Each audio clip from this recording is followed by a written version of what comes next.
Choose like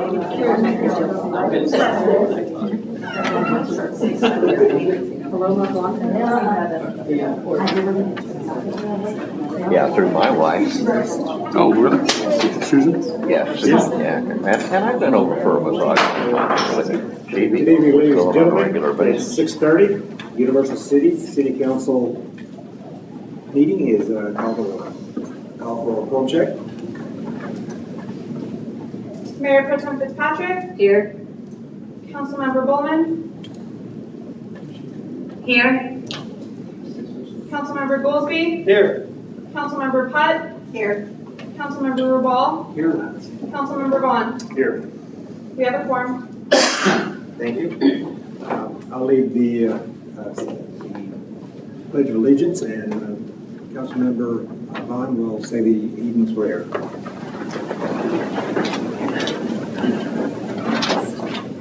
Dear God, thank you for giving us the gift of this life. We pray that we make you proud in how we live it. Amen. Allegiance to the flag of the United States of America and to the republic for which it stands, one nation, under God, indivisible, with liberty and justice for all. Honor and Texas flag. I pledge allegiance to thee, Texas, one state, under God, one and indivisible.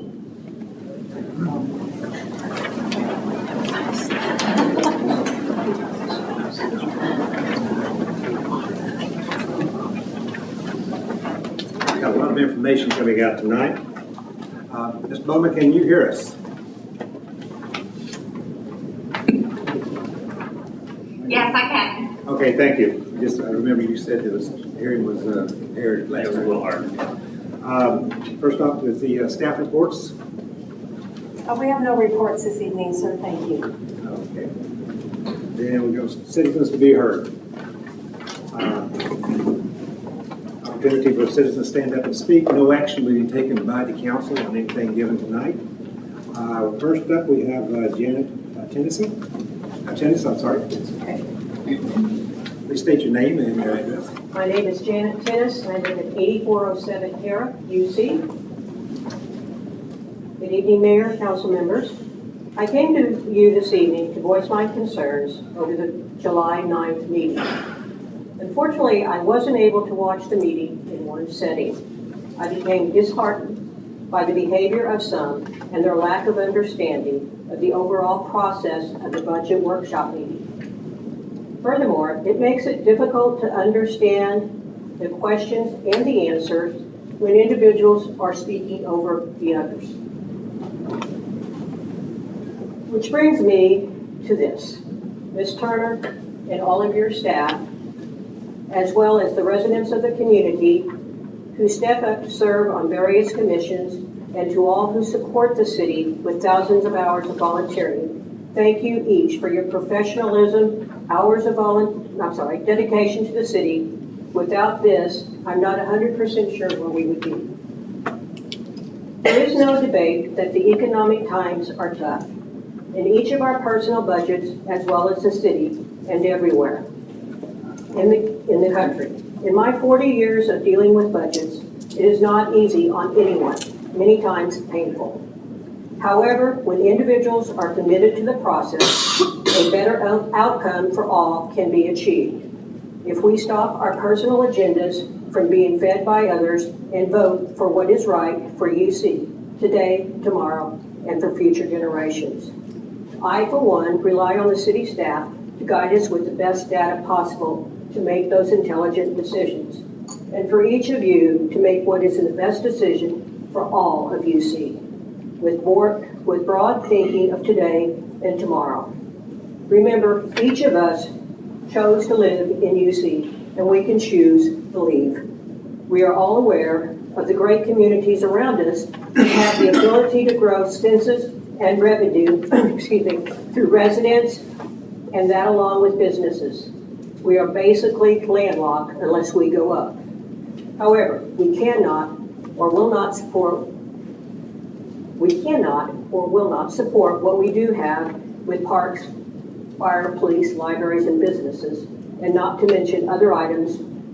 If not, we're going to become the city outside an Air Force base that many of us have been stationed in, and we would never recommend to return. Finally, if you do not understand what it truly takes to uphold your positions, please get training.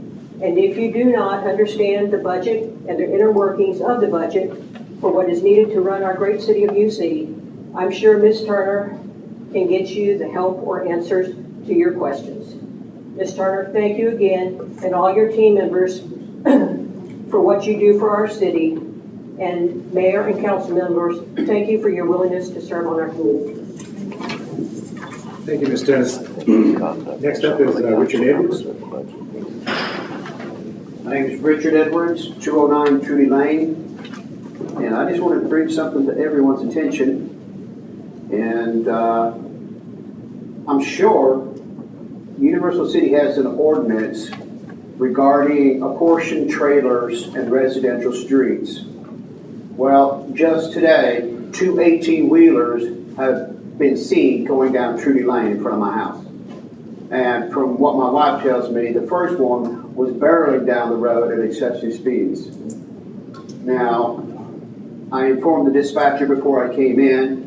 I don't know what excuse, what reason they would have, but I'm certain at times a business may have a requirement, construction or otherwise, to have such a large semi-trailer pulled to their location. But hopefully they're required to at least notify the city or whatever. It was kind of alarming to see 18-wheelers going down the street.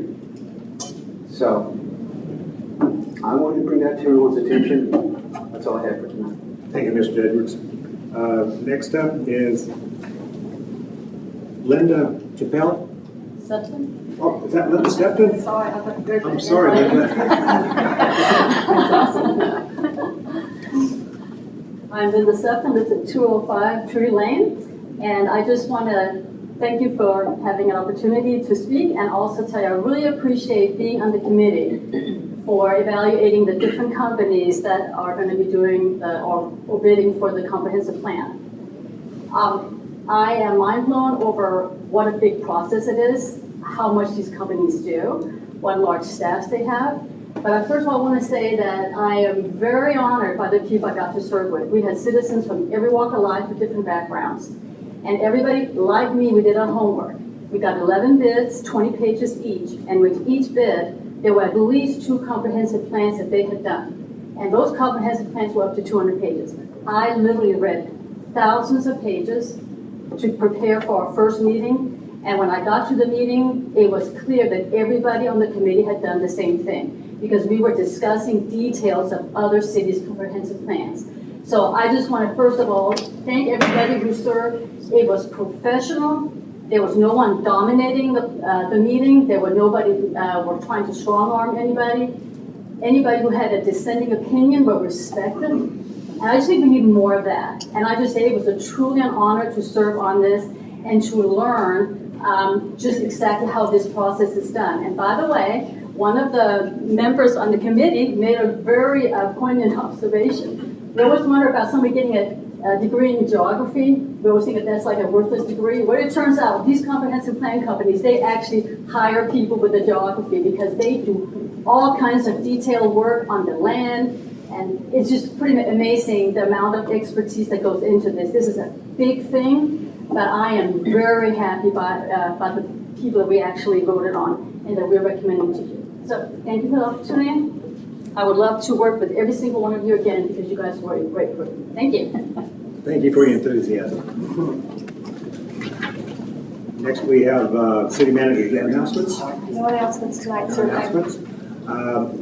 We'll do council members' announcements. Councilmember Bulman, would you like to start?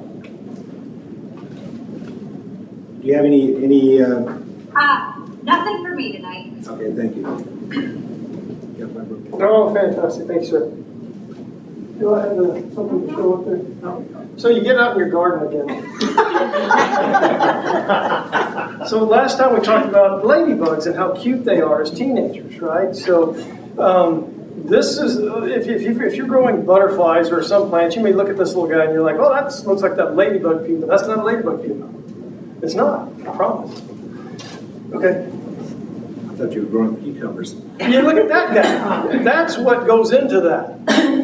And he's like a slug-looking thing, and he doesn't move very fast. The baby ladybugs, the teenage ladybugs, they're everywhere. This one's more like an actual teenager. Oh, I'm gonna go. So then what he turns into, that pupa, and then now, this is a hoverfly. He's not pretty, he's not cute, he's not annoying. All he does is eat nectar and pollinate flowers. So he's not gonna hurt you, he's not gonna hurt anything, except for he's gonna lay eggs, that's gonna eat aphids and other bad bugs. So there's our garden lesson for today. Hoverflies, there's like 10,000 varieties. That was the one that happened to be in my yard. So if you see a crazy little bug growing on your flowers and it looks like that thing, it's a good little guy, don't hurt him. So thank you. That's all I got, Mr. Mayor. Thank you. Councilmember Vaughan. I just want to give some kudos to Regina and whoever else deserves credit for the 4th of July float. They did a really good job, and people that were on the sidelines, I don't know what you call them, patrons, visit watchers, whatever we're calling them, they all said it was the best float, so good job to Regina. Absolutely, you guys were the best one, I agree. Thank you, Mr. Vaughn. Mr. Bulman. Hi, yes, sir. Mr. Mayor. Louder, Bernie. Mr. Mayor, I move that the city staff, in preparation for the fiscal year 2025 budget, include a 4-tiered prioritization of need for both line item expenses and personnel requirements to include the following. Tier 1, essential services and personnel. Tier 2, all basic resident services without amenities and non-essential enterprise operations. Tier 3, expenses and personnel costs for amenities and non-essential enterprise operations. Tier 4, expenses for external staff training and significant needs foreseen within the next 5 years. Thank you for your consideration, Mr. Mayor. You're just making that as a recommendation. I'm making it as a motion, sir. You're making it as a motion. Is there a second? I mean, I don't have a problem. I guess I'm not quite sure exactly what the question is if you wanted to retool the budget. Is that kind of the question? To reprioritize it in those categories? Answer. The budget really has not been prioritized. So we don't know within the expenses what is essential for critical service needs, what is essential for the sustained operation without amenities, and what is essential then, what is required for the amenities. So without that step process, the budget is a take it or leave it sort of concept. There's needs clarification with regard to what is the city's priority for where we're going to spend the money. So if I move that this is a discussion item, but it should be done for consideration before the budget meeting. It's like, for example, the fire department needs respirator harnesses. Okay. That's a priority. The fire department needs furniture. One may not be a priority type thing. So basically, within their scope of responsibilities, let them define what their budget needs are for essential services, for basic needs of the residents without amenities, and then we can work on what can be considered fluff. That's your question.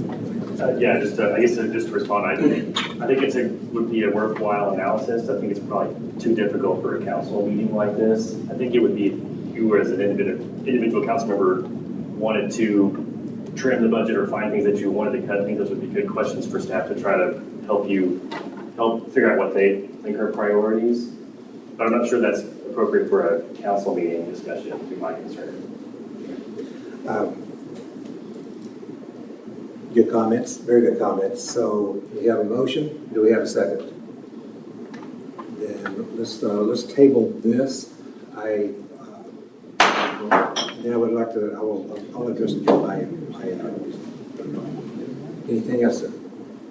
No, sir.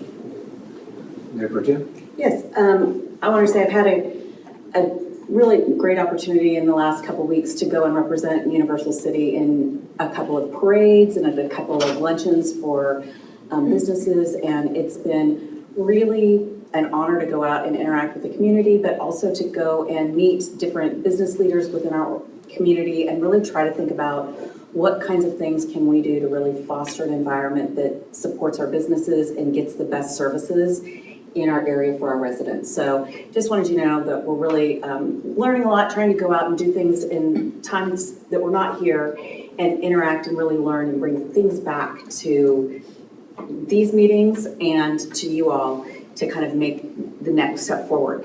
And I will also say, I did not understand we were going to do show and tell at these meetings from now on. And so thank you for that. I think that's going to be exciting. You're welcome. Yeah, that's awesome. That's all. Thank you, Mayor Pro Tem. Councilmember Putt? I'm going to piggyback a few things. I saw you kill that green bug. I did. I know, I was there. I walk the dog and he is out examining every leaf and every bug. So I was prepared for this. Yeah. What was that one? It was a big bad. It was a big, bad, ugly bug. But anyway, on Miss Fitzpatrick's, yes, the parade downtown was amazing on the river. And everyone was waving and dancing, and it was really exciting to be out there. And the luncheons have been an extremely educational event for us to go to. I'm going to speak a little bit on the budget workshop. We all have our own opinions. Last week's budget workshop raised a whole lot of questions from people who've reached out to me. So I'm going to take just a minute on my impression of it. I'm new to being on this side of the decision-making process, but I've been around for 13 to 14 years listening to the process, so I have a little bit of a background. Our directors and staff are highly qualified and well-versed in the needs that they have for their departments. They spend a lot of time preparing their budgets each year, and they are the ones who know their departments. We are not. We do not know that. After they put it together, then they meet with the city manager and our finance director, and that's when they get down to the bones. That's when essential services are discussed. So they work with each department and say, what do we really need? And they start redlining things, and they get it down to what I believe is essential needs of our departments to run efficiently. What we received last week is just that. It's what it takes to provide the essential services for our residents and for our staff. Our job is to listen to their presentations, to give them the opportunity to explain to us what is needed to run their departments as efficiently as possible. Our job is to look at the final number presented to us and then work together to see what we have to do to ensure that we're moving in the right direction. If cuts are necessary, then we give the city manager and the finance director guidance on how much we want to cut, not what we want to cut. We don't know what these departments need. Then we look at it and figure out the tax rate that will provide our city services and our residents and yet not overwhelm our residents. That's the hard part up here.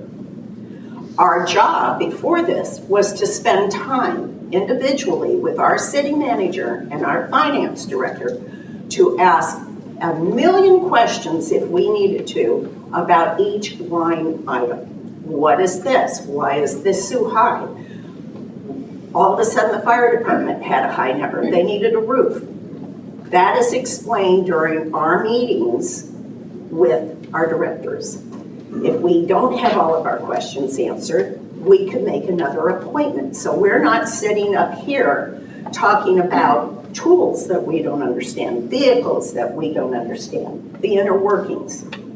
I ask everyone on the dais to respect the process, and let's respect the staff. They are the ones who have to deal with this on a day-to-day basis.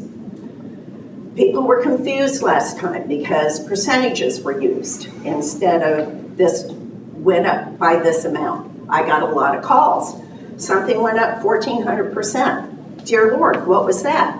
Well, it was an item that did not have something the year before. So it went from 1 to less than $150. Yeah, it went up a lot of percentages, but it didn't go up a lot of money. So I just ask that we respect each other. Let's not hold court. Let's let others speak. And I appreciate all you being here. I appreciate all of you who are serving on boards. It's a great educational experience and the training you get, and that's all I have, Mr. Mayor. Thank you. Thank you, Councilmember Putt. On the parade, we had actually 2 parades last week. We also had one down the River City, San Antonio River Parade. And I want to say on the 4th of July vote, going back to my vehicle, and I think Mayor Pro Tem was with me, we were told that our float not only was the best by comparison, but it was also the most friendly and interactive to the I guess the patrons out there. So I thought that was kind of nice. The River City float was, I'll be honest with you, I and the city manager and I had discussed about the payback, paying to go downtown to do the River City the float downtown San Antonio. The feedback we got from the, I guess the tourists, there were so many people yelling out our name, not Tom Maxwell's name, but Universal City. That's my city. I've been there. I go there. I visit there. I got family there. It was well brought out, so I think it is a good marketing tool.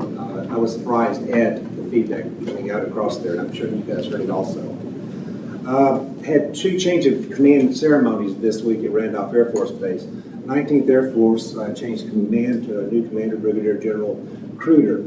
The 19th Air Force, just FYI, Air Training Command is what it's for. It trains every single physical aspect of military training that is used in the Air Force, regardless of where its combat missions are wine and dining.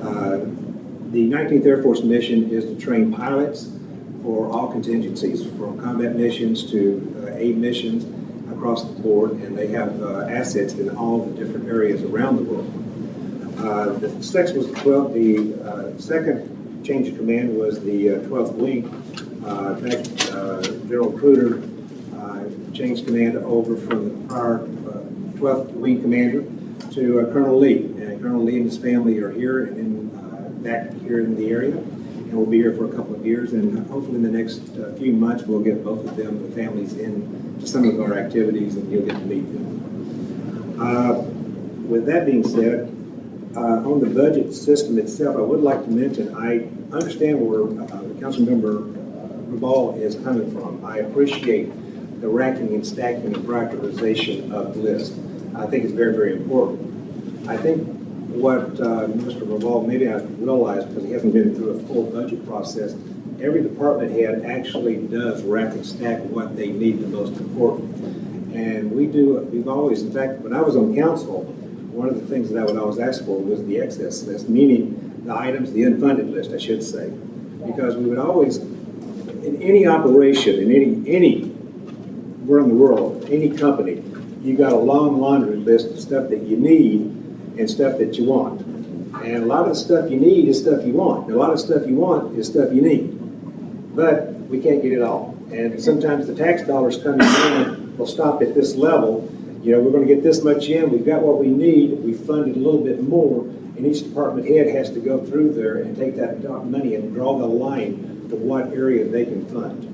So I think we actually have that, but open for discussion in future times. I think it would be very good to discuss it at a future time as we get more into the budget. See if y'all are interested with that. And with that, let's get on with the fun and games, because I want to hear about this comprehension plan. When I see a lady up here with that much enthusiasm, it's got to be good.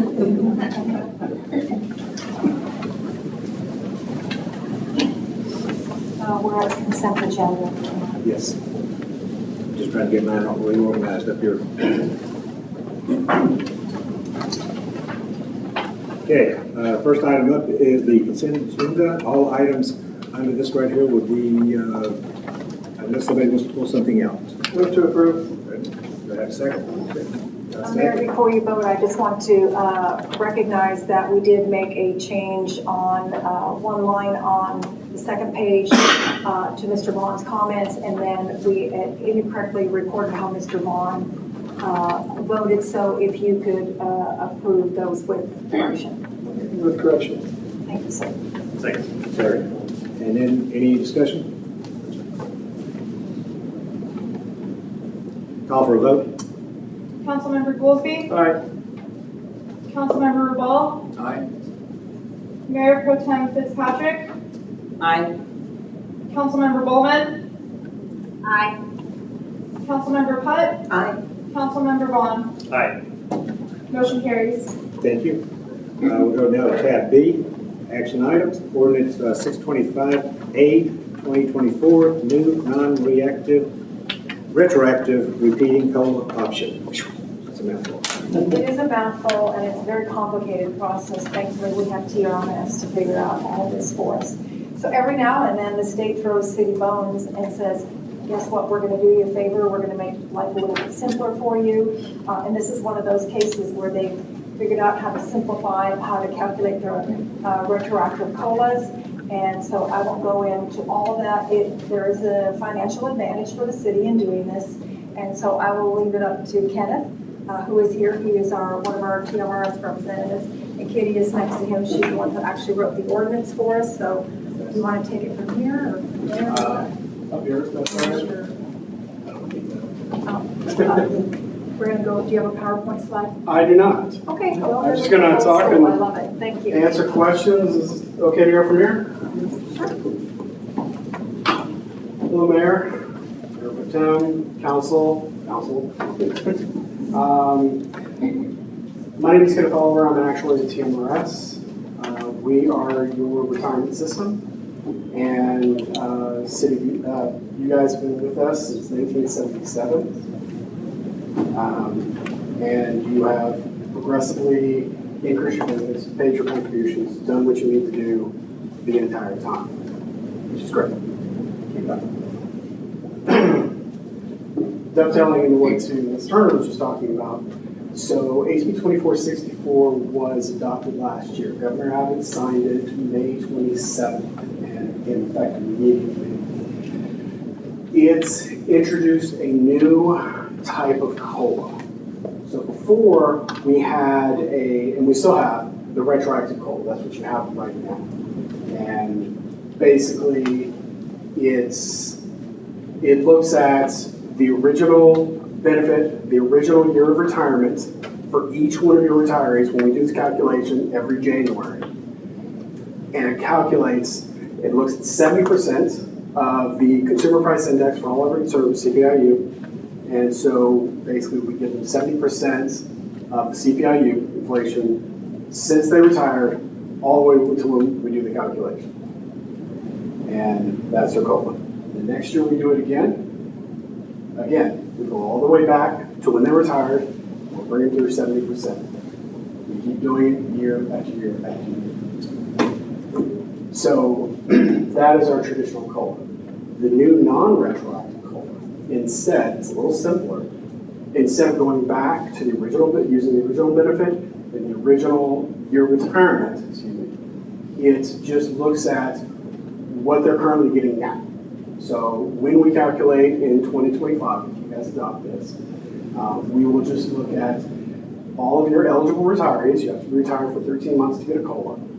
All of your eligible retirees, what they're actually getting in 2024, and then they get 70% of the 2023 CPIU increase. That was 3.35%. Basically, they get 2.45% everybody across the board. It's an interesting quirk of the math. Well, I'm a math person. I find that interesting. Maybe you guys don't. With the retroactive, so with the retroactive, there is a little bit of a disparity that happens. The longer you've been retired, the higher the 1 year increase is. So, for example, forgive me for getting a little bit of the details. I'm sorry. It's columns and numbers. Who doesn't like columns and numbers? So for example, just kind of going up, our oldest retired year, retired in 1987, okay? So the 1 year increase is going to be 2.89% for 2025 if you do nothing, keep it going. Right. To the floor. With the non-retro, everybody gets 2.345 all the way down the board, versus one person getting 2.89, the next one 2.77, the next 2.68, and it trends down until it actually converges with 2.345. That is part of the cost savings that come with this new COLA. So that's a bit. Big picture, this new COLA, it's a little cheaper. It's definitely easier to explain. Someone walks in and says, what's my COLA? And you're like, well, what's your benefit? Right now, you're getting 70% of 3.35, or whatever the CPIU increase was 13 months before the calculation date, and that's what you get. So it's a little cheaper, it's a little simpler, and it's a little more sustainable because it's cheaper. So that's the non-retro COLA. That's what we're here to talk about. Are there any questions on this or anything else about your TMRS plan? Councilmember Vaughan. Okay. I have one question for myself and then two that were asked of me that I wanted to run by you, and everybody can go to sleep if they want to. But, so you mentioned the retroactive. Is that where, I know there's a provision in TMRS where we're upgrading somebody else's city plan if they had less than a 70% COLA. Is that accurate, where we can choose, do we want to, so we're at 70% CPI, right? But not all cities are 70% CPI. Yeah. So if somebody has 10 years of service at another city and 10 years of service here, do we pay to upgrade those 10 years of prior service to 70% of CPI? Or do they get whatever that city was, I guess, half? How does that work? The retroactive part, I guess, is a little bit confusing on, you know. So regardless of retro or non-retro, your retirees, we keep track of, like this 1997 retiree. Their original monthly benefit is $98. So they probably have benefits from several other TMRS cities. And any change you make doesn't affect any of that.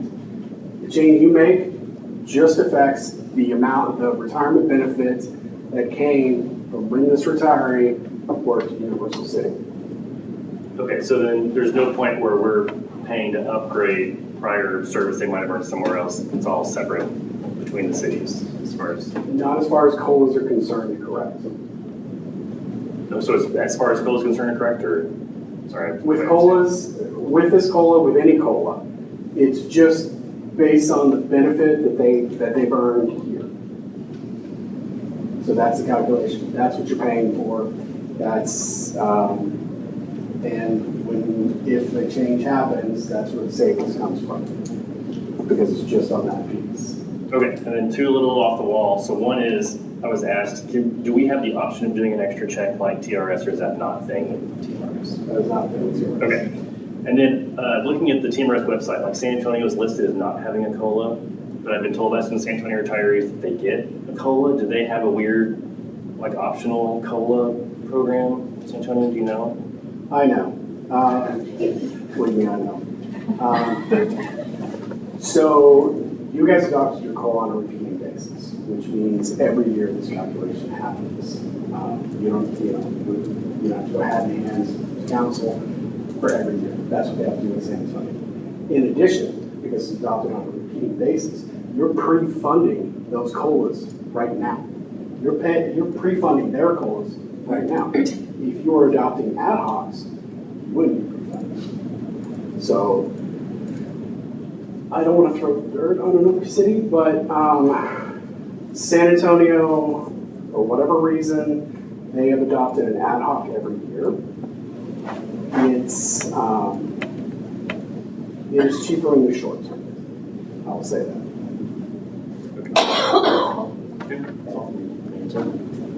Anybody else, any questions?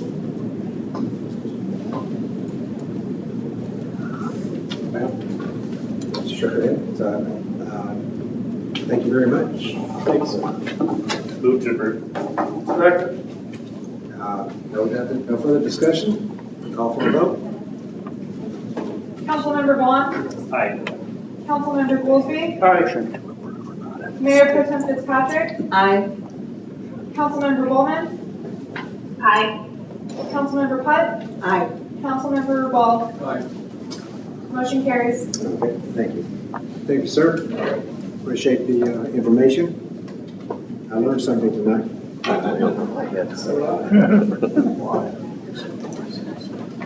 Tab C, approval of pay application number 4 invoice for the Ivy Lane Street improvements construction. I feel weird getting up to speak after Ms. Sefton did, but yes, we had a great selection committee and they were all very participant and Tab C. It's a different tab. I never went to comprehensive plan.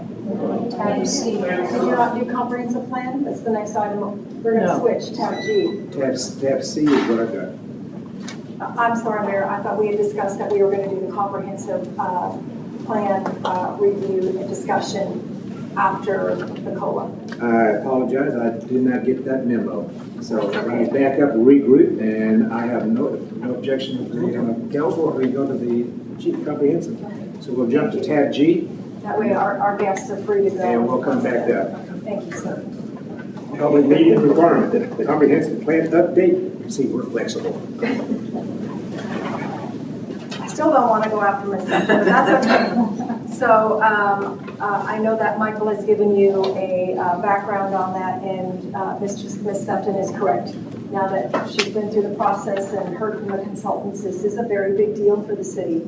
It is something that sets our future in terms of projects and goals and spending. And for those of you who are here for the past comprehensive plans, you know that when we get into the budget cycle and where there's something is in there, we say, oh, by the way, this was in the comprehensive plan. By the way, this is from the comprehensive plan. So once the plan is done, we should all be talking to the comprehensive plan throughout our year to make sure that we're completing through it, that we heard from the residents and the council that they want to move forward.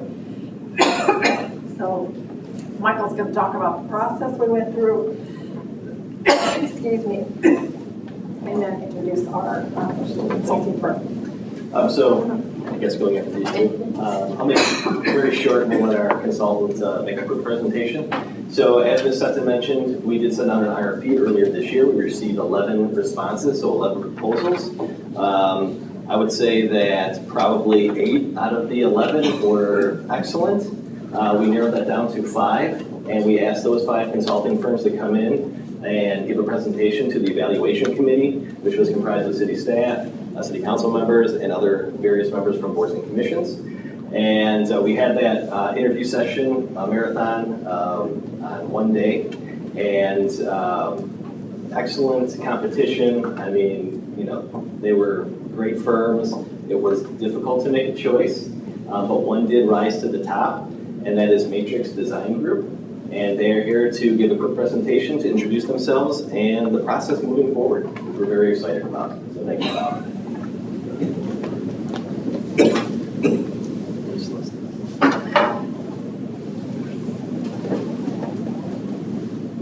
Honorable Mayor and council members and the audience and participants of the council meeting tonight. I'm Celeste Warner and I am with Matrix Design Group, and on behalf of our entire team, we are thrilled to have the opportunity to present to you a very short, brief presentation of our approach to assisting you in developing your comprehensive plan. And so I'll get started.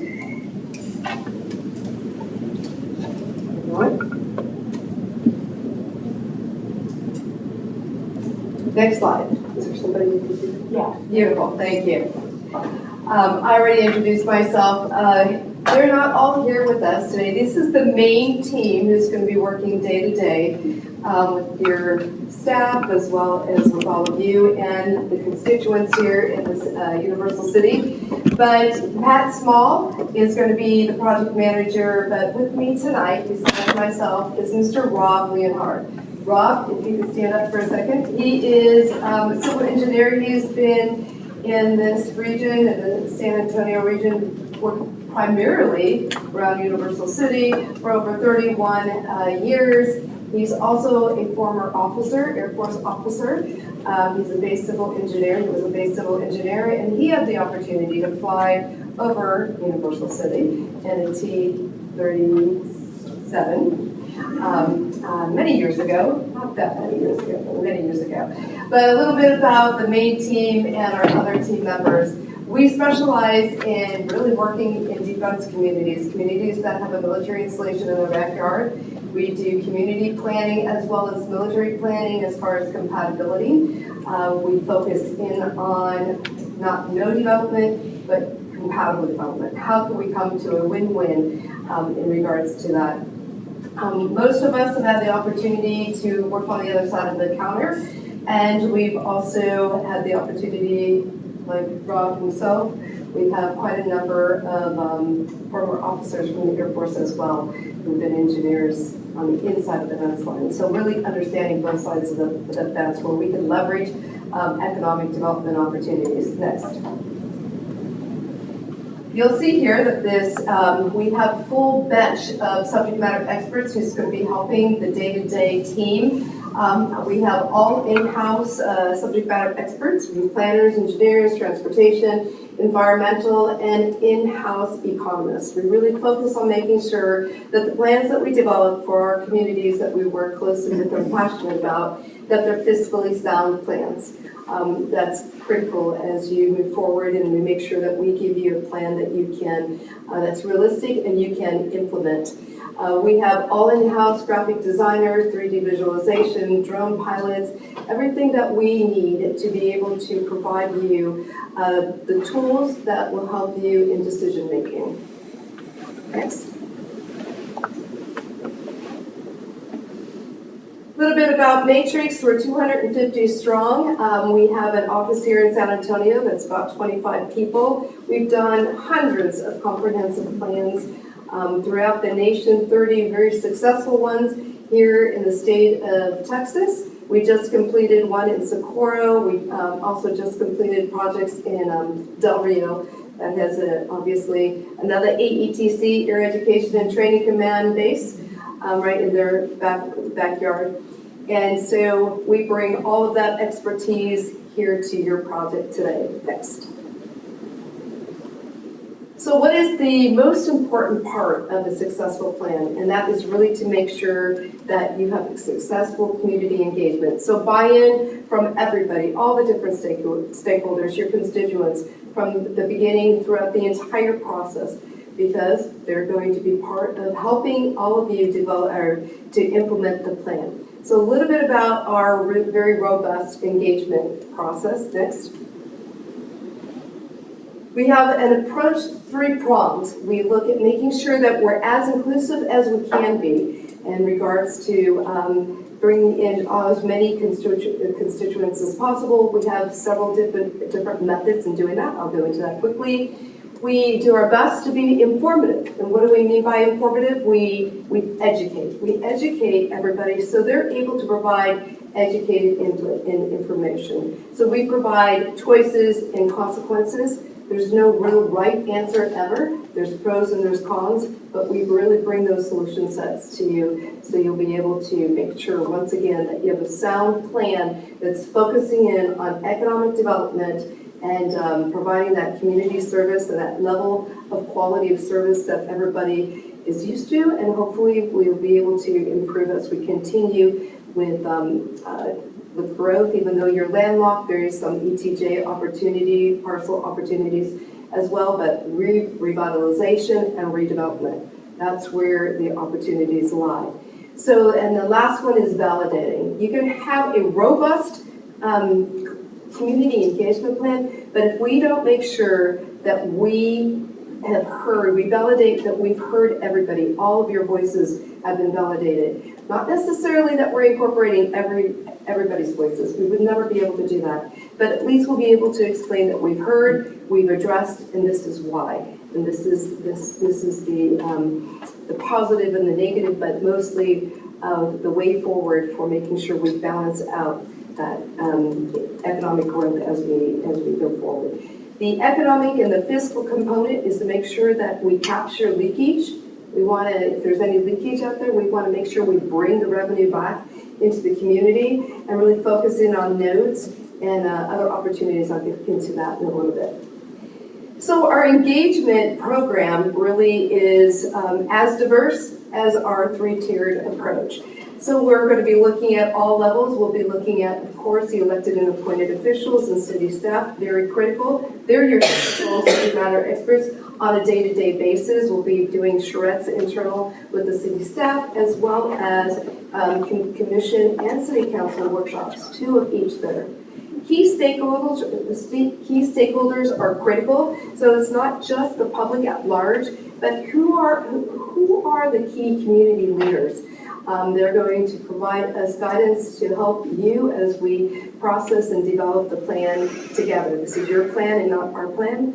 And then focus groups. Focus groups are as important. One of the areas would be looking at the development community, for instance. Why the development community? Because no one city can actually achieve their goals of what they would like to see as build out without the developers.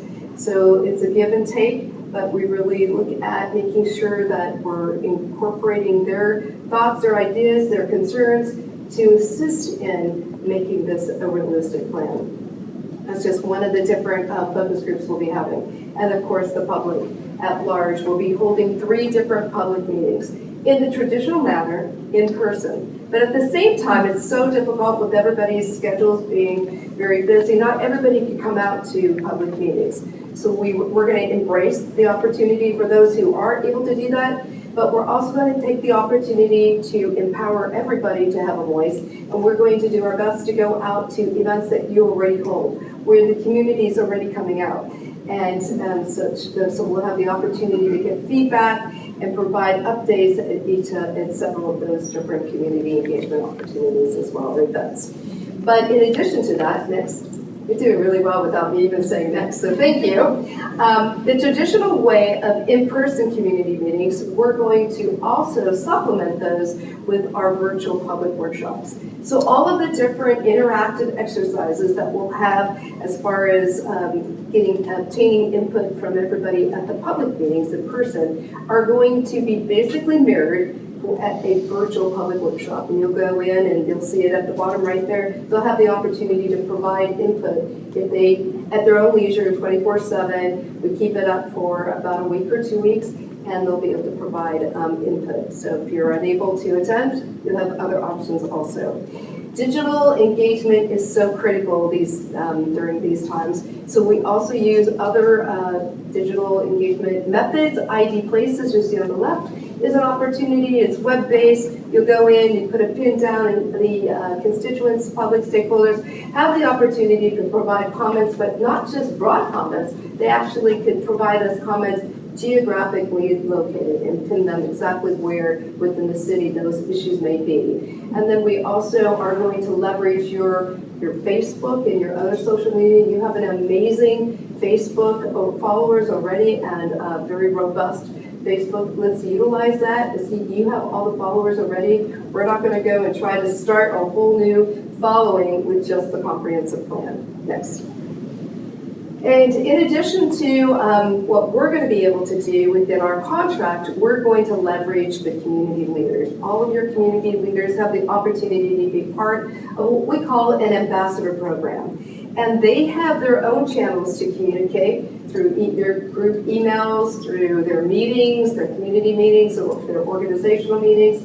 So we're going to use kind of planner in a box. We provide all of the tools and methods that they could utilize to inform their constituents or their group members, and then hopefully it'll be like a tree calling, or it continues to get leverage the community leaders to get more awareness out on the comprehensive plan, what it is, why it's so important to the community, and it truly is that plan forward on how we're going to get to where we need to as far as economic development and balancing development and being good neighbors to our neighbor, Randolph Air Force Base. Make sure they'll be able to maintain their military mission and military readiness as well. They're going to be as important, right? Next. So that's a high level about our engagement plan, very high level. But so what about our plan? What is the comprehensive plan? What is our approach? What is our process? Next, it is going to involve right at the beginning where we're going to be doing branding. So to make sure that there's a strong identity, a strong brand with this comprehensive plan that will be literally mirrored on every single piece of material, let it be digital or paper, traditional, or even as we are discussing it with taglines, that strong identity is weaved throughout the entire process. Next. As we develop the different components or sections or plans that make up the overall comprehensive plan, you'll see several of them there, from economic development, land use, transportation, parks and rec, implementation, and cost of development. So cost of development is as important. So we're going to make sure that this is a data-driven plan. Again, I'm going to re-emphasize the decision-making tools that we're going to be providing all of you through our education, making sure that we're integrating all of the different components, but most importantly, what it takes to run, I heard you talking a little earlier about, what it takes to run a city. Believe it or not, every single land use decision that you make impacts the fiscal component of running a city. And so we are going to integrate that into, when I say a fiscally sound plan, that's what we're talking about. Next. These days, not a lot of people have time to read. As we all know, I'm one of them. So we utilize infographics and graphics and visuals as much as we can to deliver that message. High level, it's not going to be a heavy read, but yet it is going to be able to deliver a message through these infographics that you see here as some of the examples. Next. You've done an immense amount of work on a number of plans that either have just been completed or were completed in the recent past here, inclusive of your Parks and Master Plan, your Aviation District Master Plan, as well as some of the other opportunities that are at Randolph Air Force Base. So with that, we're going to integrate those plans into the comprehensive plan. Now, the comprehensive plan is very general, very high level. These are much more detailed. So we're going to make sure that we're going to deconflict goals and policies. So overall, the comprehensive plan is a set of goals and policies that provide guidance on assisting all of you and the community, as well as the property owner and a developer, on how to make sound land use and zoning decisions. The comprehensive plan is a policy. It's not regulatory in nature. The next step after the comprehensive plan is completed is to go and update your zoning ordinance. So the plan is actually the foundation for regulatory action. Next. The character of your community is critical. So we'll be incorporating the character planning scenarios and character areas. So you'll see here there's a number of different neighborhoods that you have that make up your community, including your ETJ parcel over there. Those are critical. We're going to be looking at nodes. You already have some nodes. How are we going to revitalize your community since it's landlocked? How are we going to repurpose some smaller strip malls or areas that can be repurposed for different new reasons or new purposes that are really going to be much more sound in the fiscal revenue generating arena. We're going to provide those character areas to make sure that we give some comfort to neighborhoods that are mature neighborhoods that will not change, so they know that we're not going to come in and change the character of those areas, but identify some nodes that there's opportunities for redevelopment and revitalization. Next. Transportation is critical. So concurrency with land use is transportation. Traffic impacts associated with how you develop in the future is going to be integrated in the decision-making process and developing those goals and policies, and we'll be looking at those in different layers. In a number of areas, it's going to be tech stop driven. We'd be working with them as stakeholders and incorporating, hopefully providing them some sound recommendations as well that will support the growth of your community or the mature growth as you continue to grow. Next. As stated earlier, many of us have been on the other side of the counter as planners and engineers. I myself and many others have also been political on elected and appointed city council, as well as planning and zoning. So we understand what it takes to administer plans. And to do so, the key is to make sure it's user-friendly, it's easy to administer, it's easy for the public to understand, it's easy for developers to translate into what they need to go forward with return of ROI, return of investment, but most importantly, making sure that it's what meets what the market is for your community. This is just one example of tools that we'll be integrating into your comprehensive plan for that ease of administration, that cross-reference. A number of goals and policies that may be in one area or one section really fall in other ones as well. So they may have a primary home, but you'll see maybe it falls in transportation, economic development as well. So this provides that ease of administration. Next.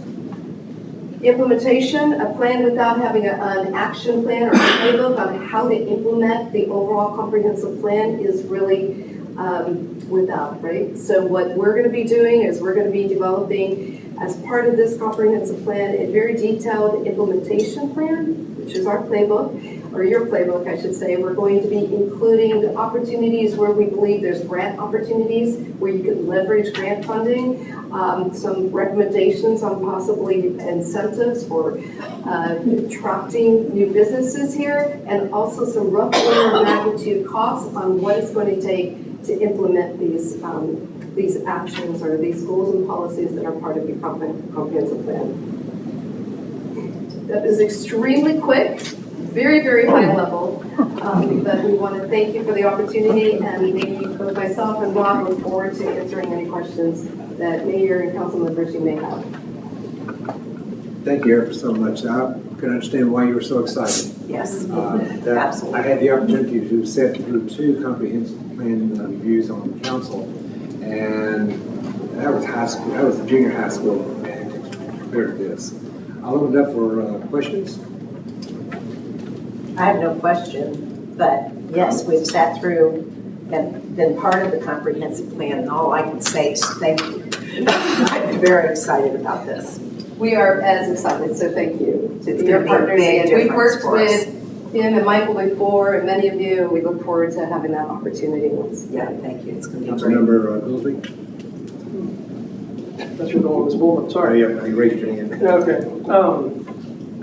I sat on that board looking and sat through these, and what an amazing presentation, what an amazing group of people, the entire group that, I mean, they brought every face that you saw on that earlier. It was an incredible team. Every one of them are professionals and experts in their field, and I cannot wait to see this thing get started. They were definitely what we called the best selection for Universal City. So thank y'all again, and I look forward to working with y'all.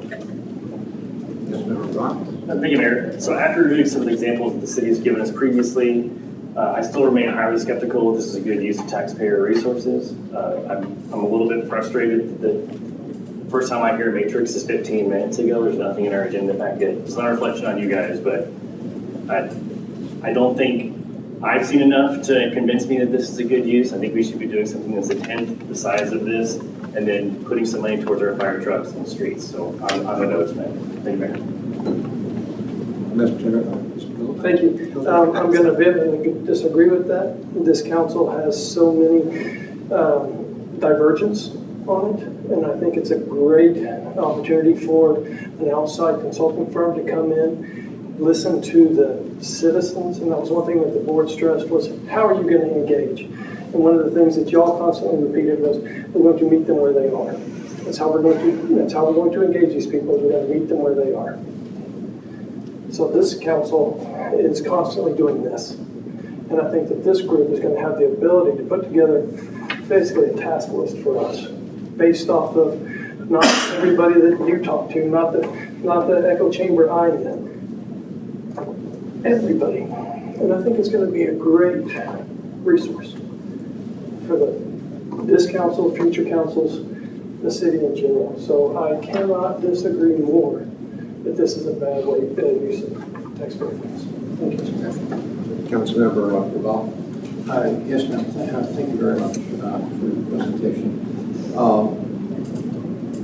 Whenever you indicate engagement of the community, can you give examples of the actual participation numbers involved in prior similarly sized, similarly situated cities? What engagement did you get from the population, percent-wise? So 5, 10, 20, 30%? I'll be happy to give you some examples and recent ones. So at the city of Socorro, I'll try to focus in Texas, and then I can give you some as well. So Socorro is a small community near El Paso, outside of El Paso, Texas. And we, on average, in person, they had anywhere from 50 to 100 people at each one of their meetings. And we were able to obtain through online surveys, which we're going to be doing here. I may have left some things out. I just want to be concise, so I'll be happy to answer in detail. A community in Arizona, we're literally just finishing up, has a population of 8,000. They had at every public meeting at least 200 people. In addition to that, the ID Places, that digital app that you could do on any one of your devices to provide a geo-referenced comment. We received 20,000 comments from the citizens during that one method, just that one method, right? We just completed in Denton, Texas, a comprehensive plan, very, very, very comprehensive. It was a great success. At their public meetings, we had anywhere from 150 to 200 people. And I welcome you to call them to confirm truly great input, feedback, and participation. Will council be getting a copy of your slides or not? Definitely, you can keep the... I was particularly interested in the slide, you don't have to bring it back up, called Integrating Land Use Characteristics. I noticed you portioned the city up in quite a few sections that were was quite interesting. It wasn't one of those impressive parts of what I had seen there, and taking time to detail it to that level. And the final question that I have has to deal with what you perceive our build out means. So build out for any community. Let's focus in on Universal City, right? So build out would be, how do we identify vacant parcels, underutilized parcels first, and seeing what their full potential could be for development, what the right use of those lands would be, and making sure that they're compatible in essence with their transition with their neighboring uses. That's number one. Number two, look at your existing uses and opportunities where, like any community, whether it be a city, a town, or even some counties with communities, where redevelopment and revitalization has the opportunity to have a higher and best use for capturing more revenue through economic development. And so we'll be looking at potential nodes within your community that have that opportunity as well. You did that with the aviation district. We're going to take another look at the aviation district as well, and making sure as we do the comprehensive plan that it addresses comprehensively what you're all trying to achieve here. The other opportunity would be, of course, your ETJ parcel, or parcels. There's many parcels that make up that one area up there. What is the best use for that, and looking out for build out there? You already have a build out of what you believe your population is going to be another additional 5,000 people. So population-wise, your build-out may just be at that area. We'll look to see if there's opportunities that may fit with what the character of the constituents would like to see and what you believe as well would be the best for your community and your city. But in addition to that, when we're talking about build-out, it's not just population, right? It's looking at all those different uses for economic development. So when we say build-out, we're talking all types of uses.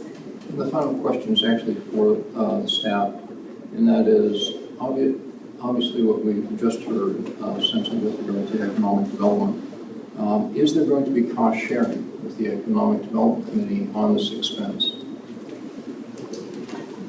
Sure, so when this was approved, 50,000 came from EDC and the 200,000 came from council. I'm sorry, when was it approved? So one was approved for the current fiscal year. Okay, thank you.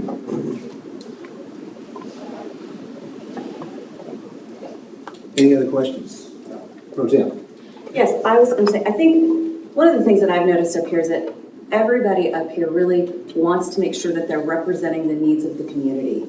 And that's business owners, that's residents, it's everybody. It's homeowners, it's renters.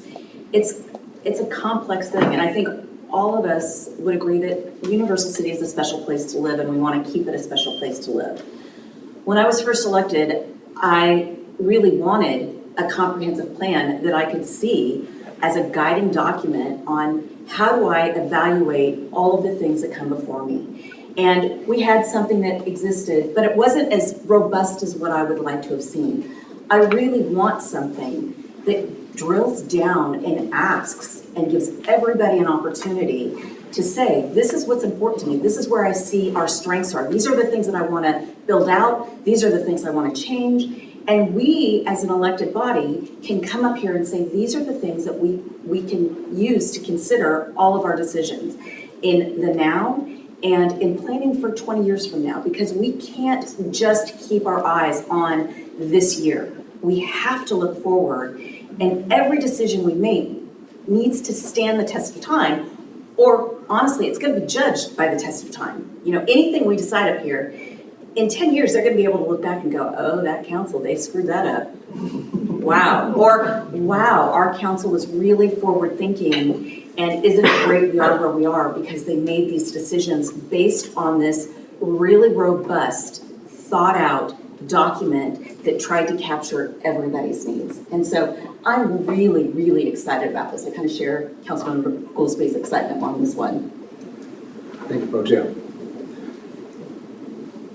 Councilmember Bulman, did you have any comments? And did you want anything else? I'm good, thank you. Okay. So,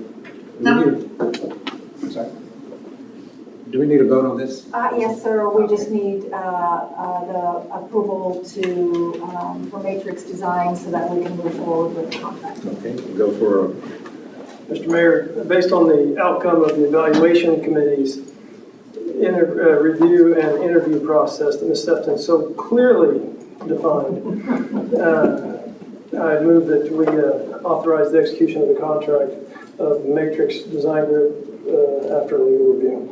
I'll second that. And second by Councilmember Putt. And any further discussion? Call for the vote. Councilmember Goolsby? Aye. Councilmember Putt? Aye. Mayor Pro Tem Fitzpatrick? Aye. Councilmember Bulman? No. Councilmember Rubal? No. Councilmember Vaughan? No. We have a tie? We have a tie, and I go yes.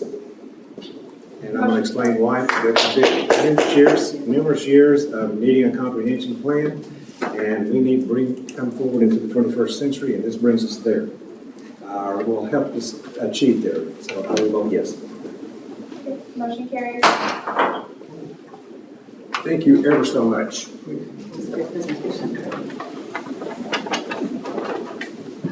Now we come back up to tab C. Why not, sir?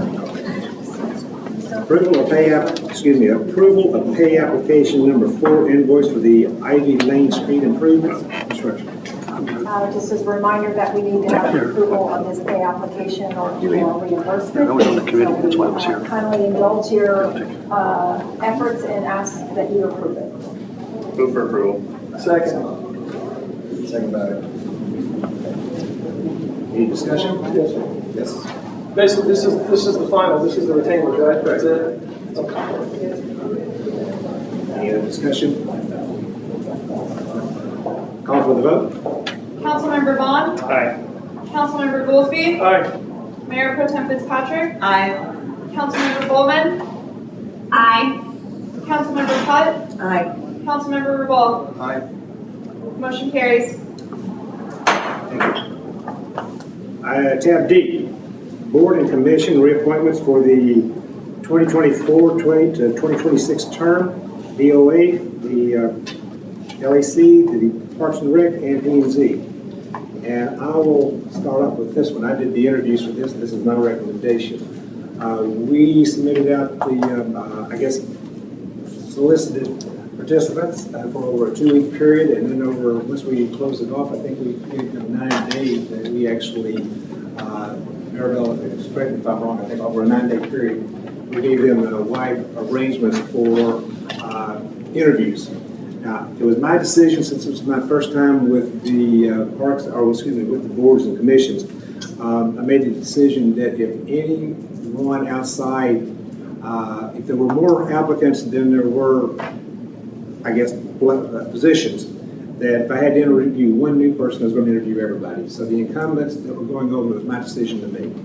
Over a 2-week period, or over a 9-day period, we interviewed around 16, 17 people, I think it was. I kind of lost count a couple times there.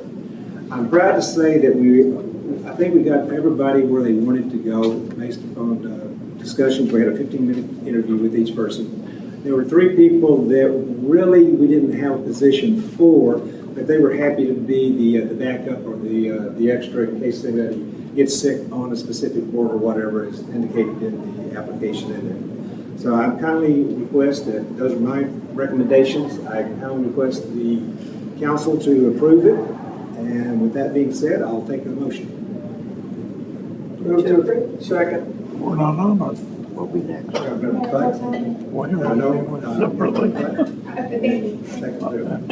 Any discussion? Yes, sir. So just to expand on what you said, you've given them 9 days, and I agree if they didn't respond, then it makes sense to cross them off the list. But just to make sure, was there anybody that had trouble, like couldn't do an after-hours appointment, or was every accommodation tried to make to allow them to? We had numerous occasions early. In fact, some were very early in the morning. Okay, thank you, Mayor. I don't particularly have a problem, and I agree with your assessment that it seems like we tried to find a place for everybody, and the ones that we missed looks like they may have served in the past. So just my feedback is I don't have a particular comment, but particular problem with what you recommended. My only feedback is there's a lot of people from Olympia on P&Z, so if there's any way to shuffle, I'd be open to that, but otherwise I don't have a problem with yours. Thank you, Mayor. Any other comments? Mr. Rubal? I would thank the mayor for forwarding the reviews that were available. They gave me an appreciation to depth of the committees, and so I appreciate their service. I appreciate you doing that for council. Thank you. There's a lot of, these are all volunteers, everybody. These are all volunteers. And they dedicate, some of these people dedicate 20, 30 hours a week in research and things of that nature on their own time. So most of the ones are incumbents coming back and replacing themselves. Some are coming off of one and going to another. But they're dedicated volunteers and they're dedicated to Universal City. So with that being said, Mr. Bulman? Yes, sir. Has there been any hate mail from somebody he did put on there? Not to me, it would go to you. I don't place them, so that's a good question for yourselves. You haven't got anybody mad at you? Well, I probably got a lot of people mad at me, but they haven't come forward with it in writing. Okay. And so I think everybody was pretty happy. I think it was well placed. Okay, thank you. So with that being said, I'll call for the Ms. Putt. I want to thank you all for it. I spent many years on a board, and it was so educational. When they afford you a chance to go to training, please take advantage of it. ACOG has the most amazing training programs. You learn so much. You go in thinking you know what you're doing, and you come out going, wow, there was so much education, there was so much information. So when they tell you that there's some training to do, please take advantage. Even if you've been on it for a couple years, go get refreshed, because more education, the better you'll do. But thank you, I applaud you. Thank you, Mr. Mayor. Any other comments? I'll call for the vote. Councilmember Putt, Aye. Councilmember Goolsby, Aye. Mayor Pro Tem Fitzpatrick, Aye. Councilmember Bulman, Aye. Councilmember Rubal, Aye. Councilmember Vaughan. Aye. Motion carries. All the committees and boards, thank you very much, and congratulations, you're home for another 2 years. Tab E, reappointment of the Universal City Economic Development Corporation. Thank you. I see Michael is still outside with our consulting firm and some of the members of the selection committee. So as you know, the Economic Development Corporation also gets appointed every 2 years. They did meet and their applications are included. As you know, we can have a mix of council members and community members. We currently have 2 council members serving, Ms. Fitzpatrick and Mr. Goolsby, and then we have 5 members who are at large. They did meet, they discussed theirs, and they're all requesting from City Council to be reappointed for another 2-year term. Have a motion to approve? So moved. To approve? Oh, I'm sorry. Second? I'll second. Ms. Putt. Discussion. Thank you, Mayor. I've been kind of convinced that the more separation we have between them and council is a good thing. And so we do have another applicant, and that's former Mayor John Williams. I think it would be wise if we maybe swap one of our council members out for Mr. Williams. We have a little bit more separation between the 2 boards, and so I'm just throwing that out there. Anybody would Someone's volunteering to say. Give it a year, brother. Ms. Goolsby? I'm just harassing about Mr. Vaughan. I don't have the, John did not give me the application or indicate to me for a conversation or anything, so I did not know that he had applied. Ms. Bulman cannot hear you, sir, if you could speak. I'm sorry, I did not know that former Mayor Williams had applied for that, for a position. I was told that there was no openings, that it was, everybody was requesting replace themselves.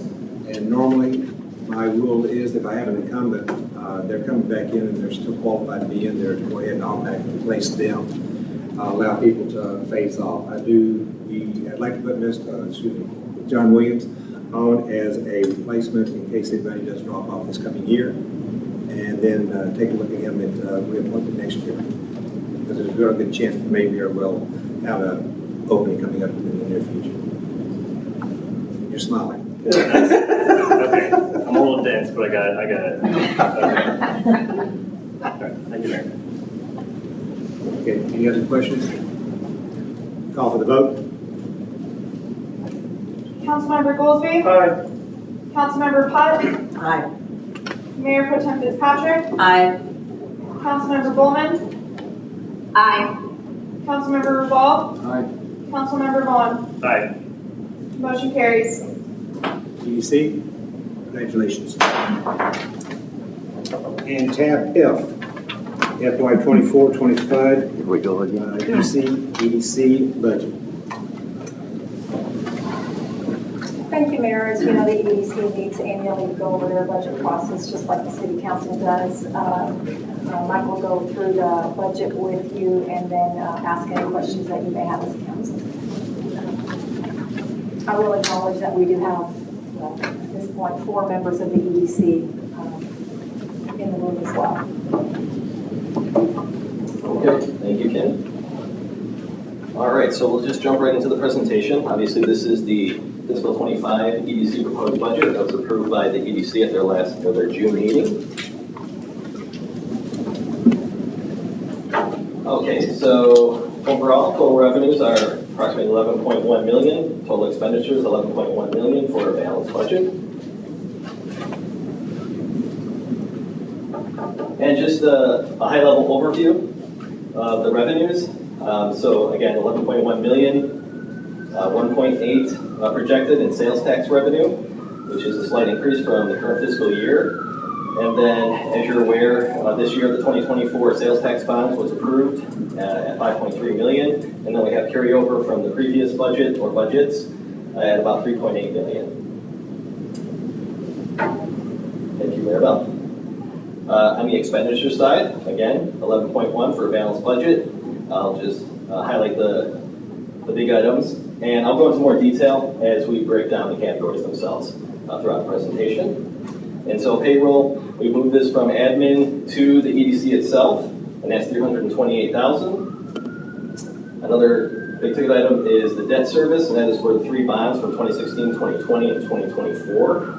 And our principal and interest payments will amount to $825,000 approximately for this fiscal year. And then contract services is about 1.1 million, and I'll go into more details, as well as with real property and equipment that amounts to 8.9 million. Okay, breaking this down by category. So allowances, travel expense, and training. This is for not only myself, but really mainly for the communications department, which has 3 full-time employees and potentially a 4th part-time employee. And this will cover travel and the cost of for them to attend conventions for basically 3 conventions. Government School Media Convention, the Communications School for the National Association of Government Communications, and the Texas Association of Municipal Information Officers. Next, please. Okay, as we mentioned, as you're aware, there are 3 open sales bonds, sales tax bond revenue or bonds that are active currently. 2016 bond. The principal and interest payment for this fiscal year will be $186,000. And just a reminder that this was for the improvements made to UC Boulevard and Gibbs Sprawl Road, and this will end in 2035. The 2020 bond, as a reminder, was for property purchases, mainly in the Aviation District, the Papoka Road design, the Kitty Hawk redesign outside of Walmart, and the Bowie Street parking lot that's currently under construction. And that is set to expire in 2035 as well. And then more recently, the 2024 bond was for Reunion as well as Kitty Hawk improvements, and that is set to expire in 2039. Next slide. So communications. Let's see, looking at the big ticket item is memberships and subscriptions. And so there are a whole host of items. To give you a few examples, CoStar and LoopNet, which is what we use for commercial properties, the listings that we can direct folks to who are interested in relocating in Universal City. Also, Placer AI, which is $24,000. And I think we've described Placer AI and the software, what they provide. It's an excellent tool. It's kind of scary because basically they can track, I think it's legally up to 8% of cell phones anonymously. And what they are able to then tell us is how many folks are coming to a specific location, for example, Gathered Brewery, where those folks came from, and then where they go afterward. And so that's a very valuable marketing tool for not only the city, for our events, but also for businesses in town. Web page hosting, that comes to $41,000, and the reason is we are looking at revamping our entire website for the city as well as the EDC. Traditionally, the EDC has paid for the city website. And so I understand that Kim, there was a consultant here today that went through our website, and it was a very educational process to see how out of date our current website is. And I see Nick shaking his nodding. So part of the plan is to revamp that, bring it up to current standards. Promotional development, that is for obviously different promotional activities. You know, one example was this past year, we had the Community Disc Golf Club that approached the EDC and asked for a sponsorship in the amount of $5,000, which was granted. And so they have an annual disc golf tournament that takes place in both Live Oak and Universal City disc golf courses. And so it was an extremely successful event. They had their after-hours party at the food truck park. A lot of people, the feedback was that they did not even know it was there. Now they do. They can tell their friends and family. So well worth the investment.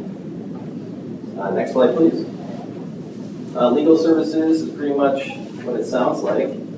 As you know, we've been acquiring certain properties, and so this is for legal advice from our attorneys. And then the EDC overhead transfer, this is for basically indirect costs, and this is for mainly non-EDC staff, such as admin, for their contribution to assisting the EDC and the communication department. Also includes phones, electricity, things of that nature. Next slide. So contract services. Grounds maintenance, this is basically for our landscaper who does a lot of landscaping maintenance throughout the city for not only properties that the city owns or has acquired, City Hall as well, other public facilities, but also Kitty Hawk as well as Pat Booker Road. Insurance and bonds, that increased by $21,000 approximately because we are now paying for insurance on the properties that we've acquired. Some other higher numbers. Let's see, contract services. So this is for property management. We currently own and have a property management company taking care of 110 East Wright. We're set to close this week at 216 Pat Booker Road, and we'll enter into a contract with that same company to manage that property as well. We also anticipate potential demolition. I can go through the breakdown of the numbers there. That amounts to about $67,000. And then also the city sign that is located at Walmart entrance. Periodically that does need maintenance, so we factored in about $4,500 based on previous costs. You said 45,000. No, not that much, 4,500. We worked them down. Good job. So consultant services, this could be for a few things, but really the aviation district market analysis. It also may, some of that may be used for the comp plan, even though it was budgeted for the current fiscal year if needed. Because this will carry over, the comp plan will carry over obviously into fiscal 2025. Engineering services, well, let me go back to, I'm sorry, contingency. And so this is for any potential environmental mitigation, the reunion right-of-way construction and engineering design that was approved this year, and possibly Kimley Horn thoroughfare construction administration phase. Engineering services, $248,000, and that includes continuing some current contracts we have with engineers. For example, HDR, we have a contract with them regarding the Pat Booker Road design and the aviation district streetscaping. The original amount of that contract was $246,000 approximately. There's $186,000 remaining on that contract. And Kimley Horn was hired for the UC thoroughfare and roundabout design. The original amount was about $350,000, and there's currently $54,000 remaining. And then the Bowie Street parking lot design, not the construction, but the design. That original amount was $20,000 approximately, and about $8,000 remains to be paid out. Next slide, please. Office supplies is pretty self-explanatory. Next slide. Thank you.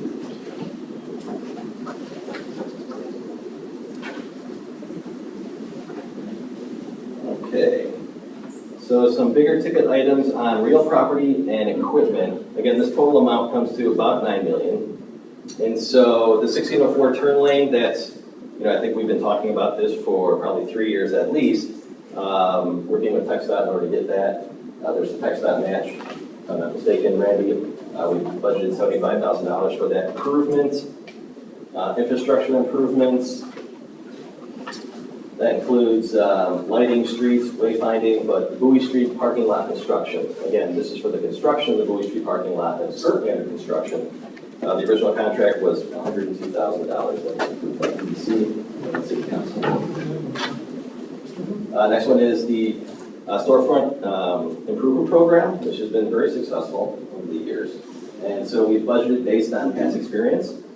And so, for example, we looked at since May of 2023, so approximately the last year, the EDC agreed to approximately $60,000 reimbursement for several businesses: Malito, Greener Groomer, Daniels & Daniels, Hillside Primary, Daylily Beauty Bar.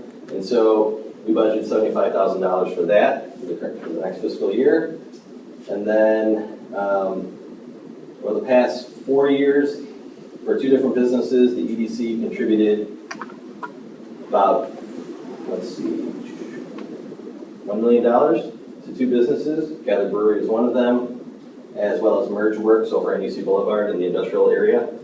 And so we budgeted $250,000 for that contingency, and then also a carryover from the old Acme building. Once they finish construction, if they ever do, they will get reimbursed $200,000. Let's see, the North Lake signs, that's for the improvement of the signs that are at the intersection of Kitty Hawk and UC Boulevard. We budgeted $65,000 for that. The North Lake Engineering, $50,000, and basically, as you recall, during the reunion project, there was an associated, but not a project that was directly part of the reunion project. That was the pond that is to the east of the project, and so that's and we presented a concept plan at that time, and so this would be for moving that project further along. Reunion improvements, again, this is part of the 2024 bond, and that is $1 million. Kitty Hawk improvements, again from the bond, that's $4.3 million.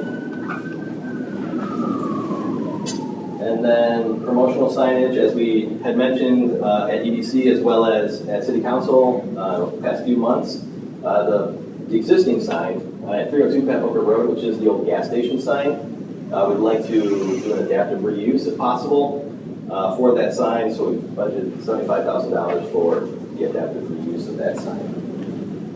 Holiday decorations, $80,000 is budgeted for that.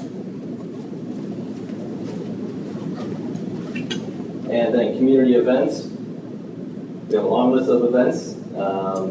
Pumpkin Patch, for example, Veterans Parade, Casino Night, Toga Run, River Parade, Creek Cleanup, and some others. So that comes to $130,000, and that's based on previous performance. Aviation District Master Plan, or Aviation District Feasibility, I should say. So, as you may recall, as part of the Aviation District Master Plan, it did call for a multimodal plan in the future, and so we budgeted $75,000 for that. That could also be used for a zoning overlay for that area if the City Council would. Property acquisition. So this is a big ticket item, 2.5 approximately. And so basically breaking down the cost for acquisition of each property, we break it down the following way. The appraisal costs about $3,000, the survey costs about $3,900, the asbestos test is $705, the phase 1 environmental is $2,600 approximately, limited phase 2 if needed is about $18,000, and then demolition of an existing building is about $30,000. We also factor in removal of any concrete or any concrete that's sitting out. And then additional, we have a couple of properties in the aviation district that we would like to target. So we factored in, we looked at the appraised value plus 10%, which is what the EDC can go to when they acquire a property. And this also includes the acquisition of 110 to 118 East Bird, Woody's Garage, as well as 122 East Bird, which we closed on a couple of weeks ago. So that's a carryover. And I think that covers it. So, happy to answer any questions. After I get here for water. Councilmember Vaughan? I just kind of have one question, if you can refresh me. So on the big ticket items, the contingency of the 625 and the business facade improvements of the 525 and then the property acquisitions, anything over 10,000, my understanding is that it would come to city council for approval. Approving the budget doesn't mean that you could go spend all of this. Is that correct? I'd have to double check on that. I don't know if I'm not sure about that's actual. 10,000. Okay, well, a new project, so that way it's coming out of those, would that come? Yeah, so if we're looking to acquire a new property, yes, it would come to you. But the same thing with the contingency, so if you decided to spend the 625 on something that hadn't been really gone through council, that would come back to Right. council, right? Okay, thank you, Mayor. Councilman Bulman, do you have something? No. I was just wondering if Councilmember Vaughan was thinking about a truck for me. Is that what he was thinking? We have the savings from the property maintenance. Hey, I like it. Okay, so no Bear Goolsby truck tire. What's the truck? Speed for you. Not UC? Mr. Well, yes, sir. Several times, Mr. Casati, you mentioned the reunion. Several times, Mr. Casati, you mentioned the reunion project. And basically, I believe in the contingency fund plus essentially reunion improvements. Now, is this in addition to the $5.3 million that was allocated for that? Contingency, yes, we factored in some additional. Yes, the answer is yes. So this is $1.6 million in additional? No. No, $1 million. No. Okay. I'm confused by what you said and what the numbers. Okay, I'd be happy to talk to you offline if you'd like to answer that, or I can go through here and try and find your answer for you. It's up to you. And one more question, sir. How many people are actually employed with the EDC? For the EDC? Right. Myself. So you're it? I'm it. And basically, so all this salary goes to you? No, that's not the question. So, as I mentioned at the beginning of the presentation, we moved the EDC and the communications, McAfee as well, but communications is factored into that as well. They have 3 full-time employees and a part-time employee that's budgeted for. That's in the 328,000.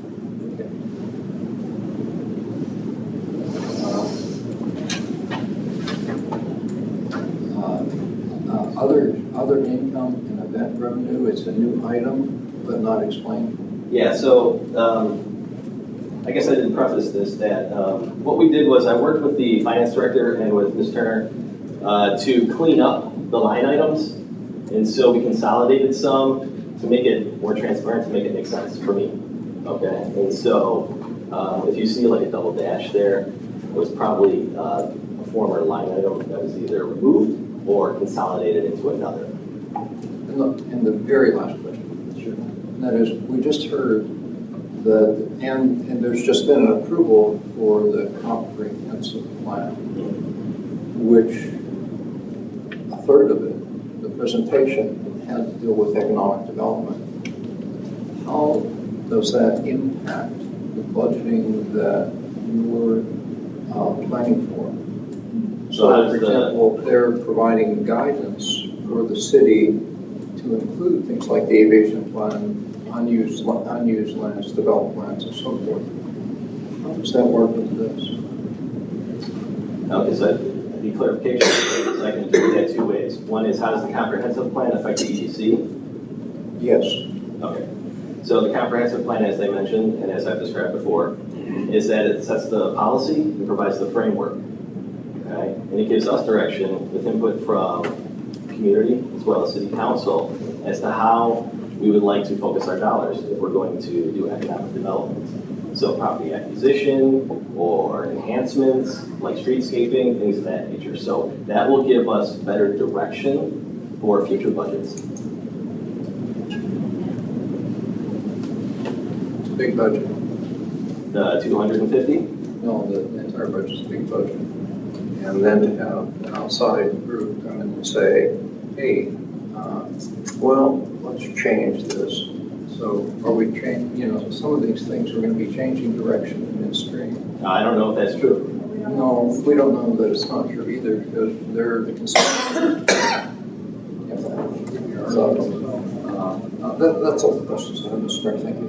Thank you. Member Tim? I was going to say, this year, I feel like our budget, the EDC budget is especially large because we factored in the bonds that we got this year to support the reunion project, which is one of the city's overall projects. And so it is larger than normal that we would have 11 million. 50% of the budget is attributed to the reunion project. Right. And I think that's the question that Mr. Rubal was asking earlier is how much of the budget is attributed to that. And it's slightly more than that with maybe the money for the parks, which is not part of the reunion, but it has adjacency. So that will affect the reunion will affect the park development. So there's some adjacencies, but for the reunion project, it is clearly 5.3 million. That was actually discussed back a number of weeks ago. Council approved bonds, yes, sir. Councilmember Goolsby. If the comprehensive people come through and tell the EDC not to spend $5 million on stuff for the reunion development, do not pay them. It's like being recorded. I understand, and I hope she listens to what's hearing what I'm saying. No, I'm saying that it would be asinine to think that they're gonna. And they know that. They're gonna come in and take the reunion project and turn it on its head. But where it comes in is when they're identifying leakage, they're going to say, hey, if you're going to continue to work with reunion development, they need to know this is where your leakage is. And we've given you this information, you need to get it out into the market. It'll probably be beneficial, it will be, for reunion when they're trying to attract users. Because the developers that, development community, obviously they're going to do their homework when they're spending millions and millions of dollars to locate. And so, obviously, the comprehensive plan will be a good guide for them. Accept a motion? Motion to approve. Second. Second. Mayor Pro Tem will second. No other discussion? Call for a vote? Councilmember Goolsby? Aye. Mayor Pro Tem Fitzpatrick? Aye. Councilmember Bulman? Aye. Councilmember Putt? Aye. Councilmember Rubal? No. Councilmember Vaughan? Aye. Motion carries. Motion carries. And ladies and gentlemen, meeting adjourned at 8:15. Thank you very much. Oh, we're on business.